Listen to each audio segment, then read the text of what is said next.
Hello student, myself Nivesh Prabhakar. Welcome to Antenna and Propagation lecture series. In this lecture, we will discuss about the relation between directive gain, radiation resistance and effective length. Then we discuss about the types of antenna aperture. Then next we discuss about the antenna polarization, types of polarization, and last we discuss about the antenna temperature. So in this lecture we discuss about this topic. So now first we start with the relation between directive gain, that means directivity, radiation resistance and effective length. Now we consider two antenna, and first one antenna directivity is the D1 and the second one antenna directivity is the D2.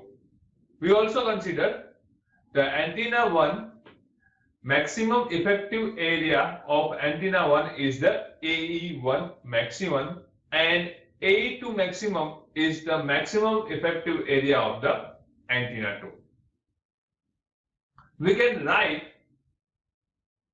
D1 is proportional to AE1 maximum, and also same as we can write for the antenna 2 as D2, that means directivity of antenna 2 is proportional to the effective aperture or the maximum effective aperture of the antenna 2, because we know that the directivity is related with the effective aperture of the antenna. So we can write this equation. Now we can write this equation as in terms of the ratio as a D1 upon D2 is equals to AE1 maximum upon AE2 maximum. Let's consider antenna 1 is isotropic. So we know that the isotropic antenna directivity is 1. So we can write this equation number 3 as 1 upon D2 is equals to AE1 maximum upon AE2 maximum. Instead of D1, we have write the 1 because here we consider the antenna 1 is the isotropic antenna. So due to that, the directivity of the isotropic antenna is the 1. So we rearrange this equation. So we get this equation as a D2 is equals to AE2 maximum upon AE1 maximum. And we can also write this equation in the form of as the AE1 maximum, that means effective aperture of the antenna 1 is equals to AE2 maximum effective aperture of the antenna 2 upon D2, that means the directivity of the second antenna. Let us assume, now we assume that the antenna 2B the test antenna which is short dipole. Now here we consider the antenna 2 as a short dipole antenna and antenna 1 as a isotropic antenna. So here now we consider the antenna 2 as a short dipole antenna. So we know that for the short dipole antenna maximum effective aperture is 3 upon 8 pi into lambda square, and the directivity of that antenna, that means short dipole antenna directivity is the 3/2. So now we put this value in the equation number 4. So we get AE1 maximum is equals to 3/8, 3 upon 8 pi lambda square upon 3/2. So when we solve this equation, so we get the effective aperture of, or the maximum effective aperture of antenna 1 as lambda square upon 4 pi. Here the lambda is the wavelength. Now putting the value of the AE1 maximum in the expression for the D2 in the equation number 4. So now here we substitute the value of the AE1 maximum that we get in the main equation of the D2. So we get the equation as D2 is equals to 4 pi upon lambda square AE2 maximum. So here we can see this is a relation between the directivity and effective aperture. Hence, in a general, we can write as D is equals to 4 pi upon lambda square AE maximum. So this is the relation between the directivity and effective aperture. D is equals to 4 pi upon lambda square AE maximum. And here the lambda is the wavelength and A is indicate the effective aperture and D is indicate the directivity. So the maximum effective aperture can be expressed in terms of the effective length. Now here we write the equation for in the terms of the effective length. So as AE maximum is equals to L effective square eta 0 4 into R radiate. R radiate is nothing but the radiation resistance. So putting the value of this in a general expression of the D, that means in the equation number 6. Now here we put this value for the AE maximum. So we get the D is equals to 4 pi upon lambda square L effective square eta 0 upon 4 R radiate. So now we can write this equation as D is equals to pi upon lambda square into L square effective eta 0 upon R radiate. So here this is the relation between the effective length and directivity. So here the last equation is to indicate the relation between the effective length and directivity, and this equation number 6 is indicate the relation between the directivity and effective aperture.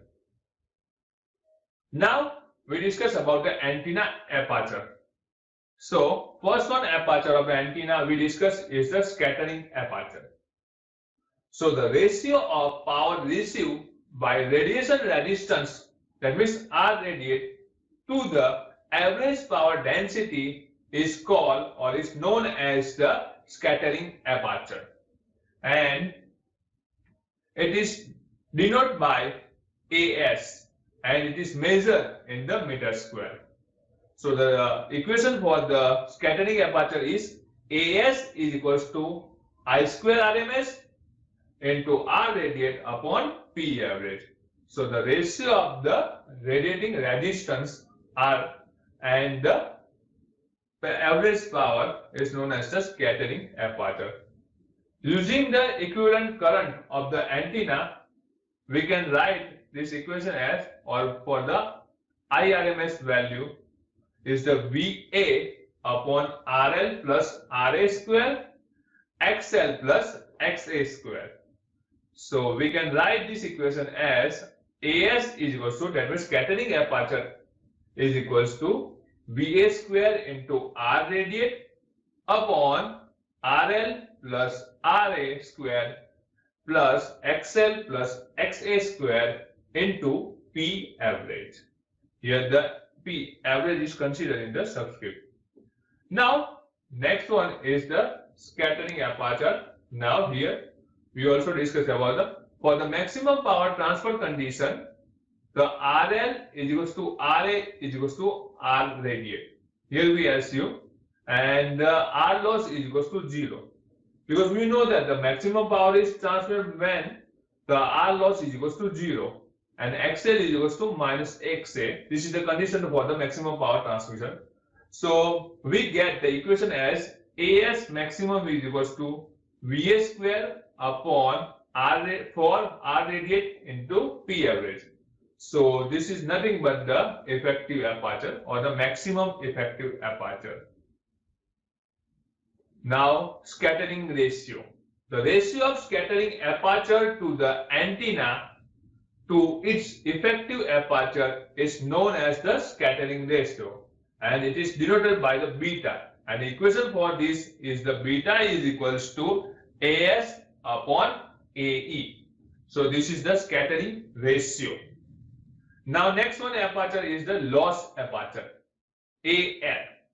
It is defined as the ratio of power dissipated by the loss resistance of an antenna to the average power density at a point, and it is denoted by the AL, and the equation for the loss aperture is AL is equals to I square RMS into R loss upon P average.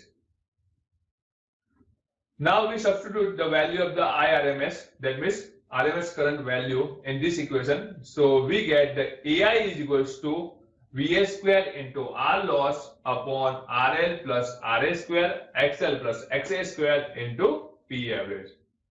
But here the RA is nothing but the R radiate plus R loss, that means radiation resistance plus loss resistance.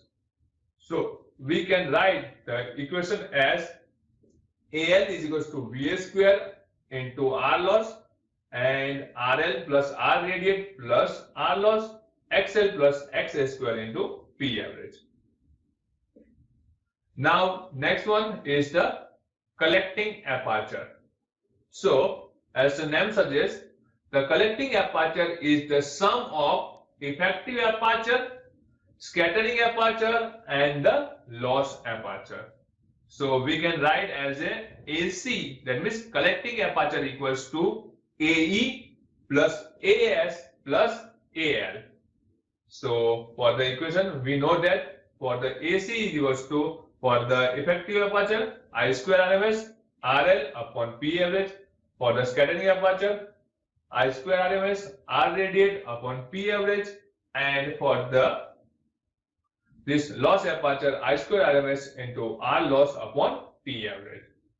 So here we I square RMS we have taken the common, so we can write this equation as AC is equals to I square RMS into bracket RL plus R radiate plus R loss upon P average. So this is the collecting aperture equation. Now we discuss next one is the physical aperture. The physical aperture is defined as actual physical cross-section of the antenna normal to the direction of propagation of electromagnetic wave towards an antenna which is set for maximum response. When the losses are assumed to be zero, then AP is equals to AE. That means physical aperture is equals to effective aperture when the loss is zero. And next we discuss about the absorption ratio. The ratio of the maximum effective aperture to the physical aperture of antenna is known as absorption ratio. So we can denote the absorption ratio as gamma. Gamma is equals to AE maximum upon AP. That means maximum effective aperture upon physical aperture. This is known as the absorption ratio. Now next one is the antenna polarization. So now the question comes in our mind, what is polarization? So the definition is, the polarization is nothing but the physical orientation of the electromagnetic wave in the free space. We know that the antenna is radiate the electromagnetic wave, and the orientation of electromagnetic wave in a free space we can define by using the polarization. Polarization of antenna in given direction is as the polarization of wave transmitted by the antenna. And the types of polarization is, the first one type of polarization is the linear polarization. Second one type of polarization is the circular polarization, and last one is the elliptical polarization. So these are the types of the polarization. Now we discuss one by one. So first we discuss about the linear polarization. The electric field vector are oriented in the same direction in the space. So in this polarization, the electric field vector are oriented in the same direction in the space.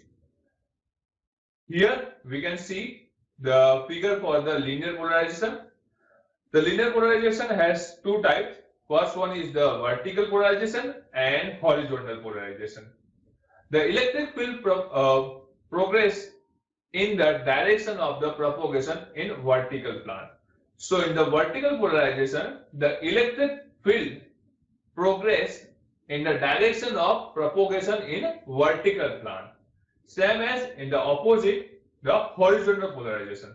So here in the horizontal polarization, the electric field progress or propagate in the direction of the propagation in the horizontal plane. So this is the linear polarization. Now next one is the circular polarization. The electric field vector rotate in the circular fashion as it progresses in the direction of propagation. Now the circular polarization has two types. First one is the right hand side circular polarization and second one is the left hand side circular polarization. So right hand side circular polarization. So in the right hand side circular polarization, the electric field vector rotate in the clockwise manner as it recedes in the direction of propagation.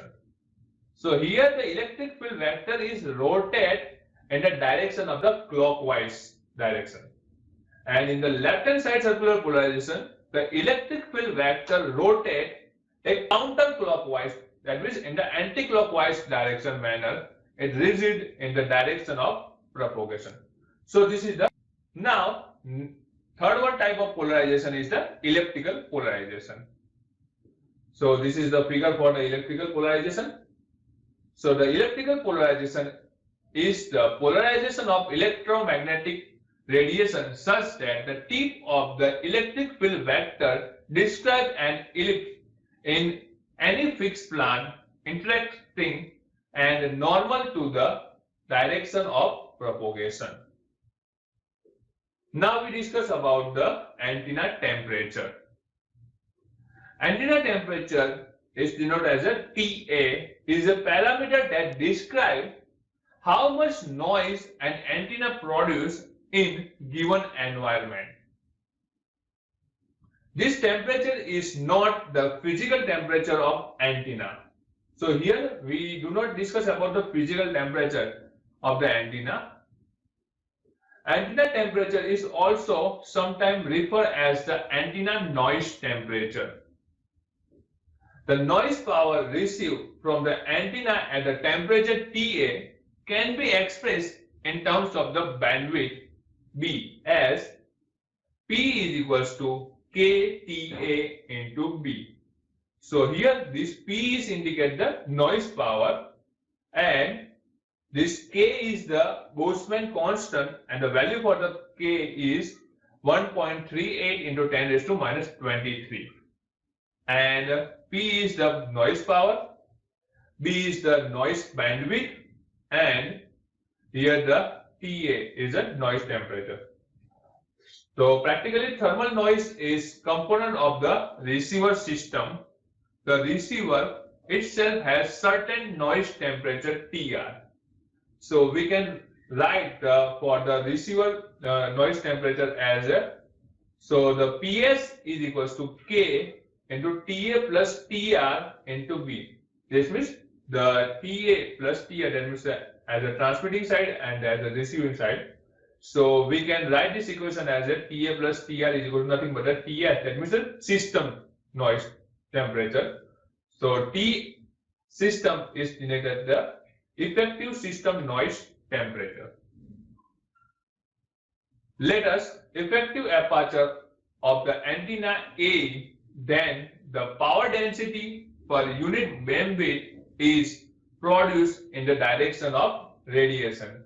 This is called the flux density and it is denoted as P is equals to S into A into B. So the flux density of antenna is given by S is equals to KTA upon AE.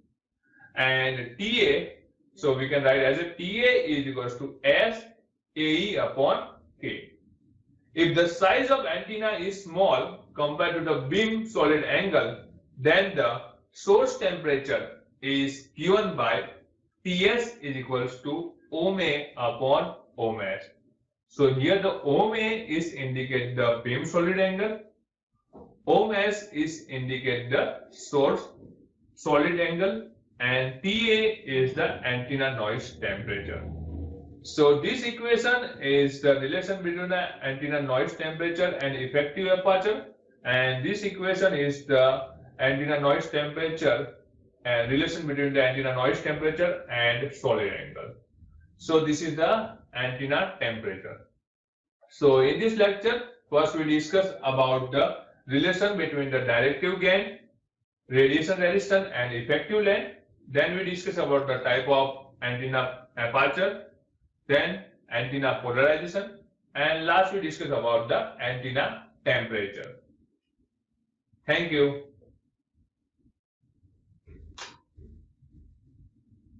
Hello and welcome to our channel Electronics and Communication Engineering. Congratulations to find us for learning. You are watching a lecture series on antenna and propagation that has approx 44 sessions and more are coming up. We have more than 1200 sessions in various lecture series on courses for electronics and communication engineering. Watch it and learn. If you like it, share it, subscribe it and press bell icon to receive all updates on new session. Enjoy learning.